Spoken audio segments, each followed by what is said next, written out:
Hey guys, lepedaler back with another video. Today we're going to be taking a look at the brand new Specialized Tarmac 2021 S-Works edition. So without further ado, let's get right into this video. Now before we get into the specs of the bike and look at the bike, I just want to kindly ask that you like this video and subscribe to the channel. Luckily for this video, I was able to get my hands on a Specialized Tarmac, which was in a bike store, but unfortunately, I still have not been given bikes to test ride, so I find it pretty hard to get these bikes in hand, even though we've been growing on this channel. So if you guys do want to see me actually riding the bikes, which I think you guys would love to see, and I would love to create that type of content for you guys, it's only going to happen if you guys keep supporting the channel. So if you're new here, please like the video, subscribe to the channel, follow me on Instagram and Strava, links in the description below. It just really helps if you guys want to stay up to date with the type of riding that I do, but also kind of validate that if I do get these bikes in hand because of your support, I'm going to be riding them. I ride about 600 to 700 kilometers per week, so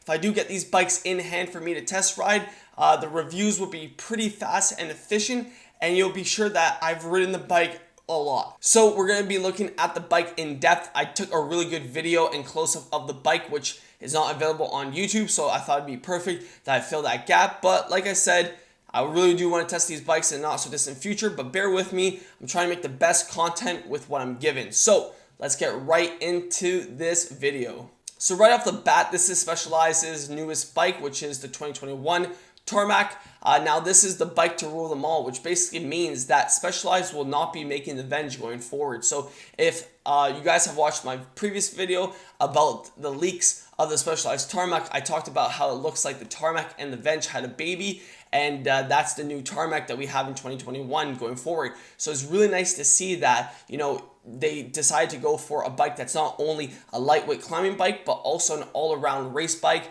slash aero bike that has those aerodynamic flares. Now this is pretty common within the pro peloton and also with manufacturers, is that it's going to be disc only. They're not making rim brakes for the Tarmac, so if you wanted a rim brake bike, you would have to go for a previous year, but going forward it's only going to be disc. So I guess disc is here to stay, and rim is pretty much a dying breed at this point. A lot of the key points I'm going to be mentioning are directly from the leak photos, so it's pretty interesting to see how accurate that video was and how it actually translates to the new bike. So the biggest aerodynamic differences that we see and improvements that we see on the Tarmac is the seat tubes are more aerodynamic, along with the seat stays, along with the head tube, and also with the fork, which is just going to improve the overall aerodynamics of the bike. And that's one thing that I mentioned in the previous video, was that it's nice to have a bike that not only is going to be lightweight, that can climb, but also in sections where it's flat and you need to gain speed, you're not losing because it's a dedicated climbing bike with no aerodynamic flare. So it's really nice now that we're getting a package that's all, you know, together in terms of climbing performance and aerodynamic performance, and you clearly see that with the new frame geometry. Now, I did not have a scale with me when I was in the bike shop, and this bike shop wasn't the most helpful even when I was looking for other things, but I did lift it up, and this was a 58 centimeter frame, which is crazy because that is the size that I ride because I'm 6'2". So when I lifted it up, it was very light. I would say if I had to guess, the 56 frame for this model is around, I think, 7.1, 7.2 kilograms. So I would have to say this one's easily 7.5 kilograms, which I think is amazing for a disc brake bike. But then again, it's because it's using Specialized's lightest carbon, which they call the 12R carbon. And the other models that are not S-Works, so S-Works is like the premium Specialized bikes, where the normal Specialized, you can also tell by the logo. So it says S-Works, it's cream of the crop in terms of performance. And then anything lower than that is just Specialized on the frames. So the other models of the new Tarmac, they have 10R carbon, and this one's a 12R carbon. So I would just assume that it's lightweight when compared to the lower models. Now, as I just previously mentioned, this bike is a mix and a blend of aero and also climbing. So it's not as aerodynamic as the Venge was, but then again, that's not the point, because the biggest thing is that you want a climbing bike, but also an aero bike that is seamlessly integrated with one another. So that's better, it yields a better performance than a dedicated aero bike or a dedicated climbing bike. Especially, that's what I find that a lot of the pro peloton needs, and that's what they demand in terms of performance. Now, in terms of the integrated cockpit, it looks really nice. Now, one thing that's cool is that you can actually change out the handlebars, so you can put your own handlebars because fit and comfort is very depending on how you guys like it. So on this specific model, specific handlebars, you can't really wrap your whole hands around the front end of the bar. So if you guys wanted to put in your own bar, you can do that. So it's kind of nice that there's some flexibility. But the one thing that I really like about the integrated cockpit is that it is very seamless in terms of integration. So you can see that I didn't show it because I totally forgot, but on the underside of the stem, you can actually see there's cables for routing, but it's not that complicated. So there are certain things where if you were to, cut the stem or cut the fork, you would have to like disconnect the brake hose and stuff like that. So I'm not a full-on mechanic, but from what I've seen, it is not as complicated as some of the integrated cockpits that I've seen on bikes. So it's really nice that you can make some fine-tune adjustment without having to rewire everything, which can be a hassle for your mechanic and also a hassle on your credit card. Now, in terms of tire clearance, you're getting a max tire clearance of 32 millimeters, which is great because you can put a wider tire. Now, I'm going to get into the rims specifically that come on this bike, but it's nice to see that Specialized is still going with the trend that everyone else is going to with wider tires, because when you have the disc brakes, you can run some wider stuff. That would be nice for some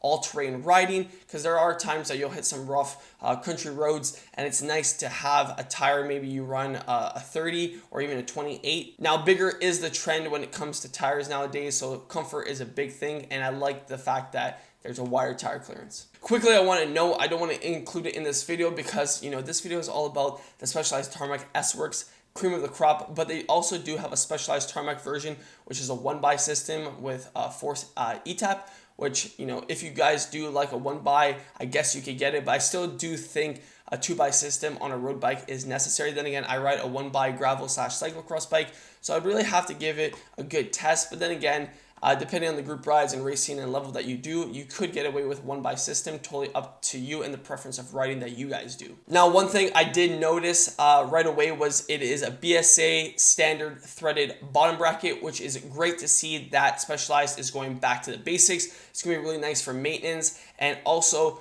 just nice having a standard. You won't have any creaking, and it'll be a lot easier if you do run into problems versus press fit like you find on other bike companies and like Specialized used to do in the past. So it's really nice to see that they went back to the basics, and it really depends on the manufacturing process, because I know some bikes like Giant have a pretty good bottom bracket situation where even though it's press fit, because of their quality control, it's pretty good. But BB standard threaded, you can never go wrong with the standard threaded bottom bracket. It's just way easier, and there's less finicking stuff that can go wrong with it in terms of creaking or not having it sit right. So it's really nice to see that Specialized has gone back to the basics. Now, if you guys didn't know, the model that we're currently looking at is the SRAM Red ETAP 12 speed, and it comes with a Quark power meter. So a really nice group set. You can just tell it screams bling bling and money. Now, I'll say the price quickly for this bike. It's around 12,000 USD. So it is expensive, but totally, if you're looking at the componentry that you're getting on this bike, it's totally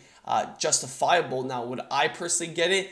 I don't think so, but for people that have the money and want to spend it for performance and just the nuance of having S-Works and cream of the crop of what the pros would be riding, then definitely get this bike if you want that. But it is very expensive, and you can totally tell. Last couple of points I want to note is that it comes with Specialized's power saddle, which is super popular.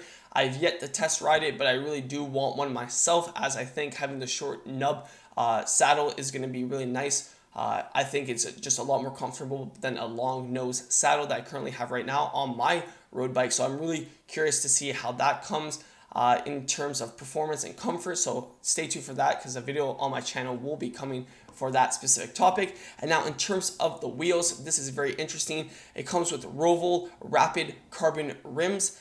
These are clinchers. So very interesting that for a new bike, especially a 12,000 USD bike, and the standard that the bike industry is moving in towards is tubeless. This bike rims are not tubeless. These are clincher. So pretty interesting. From what I could tell on the internet, they did it for performance reasons, but then again, you're paying that much, and tubeless is nice when it's set up properly. I've had my fair share of experience with tubeless this summer, but in terms of overall comfort, I do like tubeless more than clincher. And on the front, it is a 51 millimeter rim, and on the back, it's 60 millimeter rim. So that kind of makes sense. You want something that can cut through the air and handle in the crosswinds a little bit nicer. And on the back where you can have it a little bit more chunkier, it's just for aerodynamic purposes. Usually you run a less deep rim in the front, and on the back you kick it up a notch. And stock, what comes on the bike in terms of tire size and width is 28mm tires, which is pretty nice, pretty comfortable. That I would have to agree is a good choice for stock tires. This was my first quick look at the Specialized Tarmac SL7 S-Works Edition. If you guys did enjoy the video, please smash the like button, subscribe to the channel, and comment what you guys would like to see next. I'm most likely going to be comparing the new Specialized Tarmac to another bike, so if you guys have a recommendation, leave it in the comment section below. I do apologize that I was not able to test ride this bike, but like I said, I'll be totally transparent. I've been having a pretty hard time reaching out to bike companies and getting bikes for me to test ride and actually give reviews on, which I find pretty interesting because the support that I get from you guys is what really motivates me to make these videos in the first place. So I've been trying to work behind the scenes. That's why I haven't been releasing that many videos as of recently. So, you know, it's just kind of hard because I want to make the best content possible for you guys. And I do ride a lot. Like I said at the beginning, I don't say it to be boastful or to brag, but you know, if you're riding about 600, 700 kilometers weekly, you know, getting bikes in hand to test ride and give proper reviews for you guys and, you know, future viewers, I think is a pretty fair thing, especially if I'm going to use the product and, you know, review it.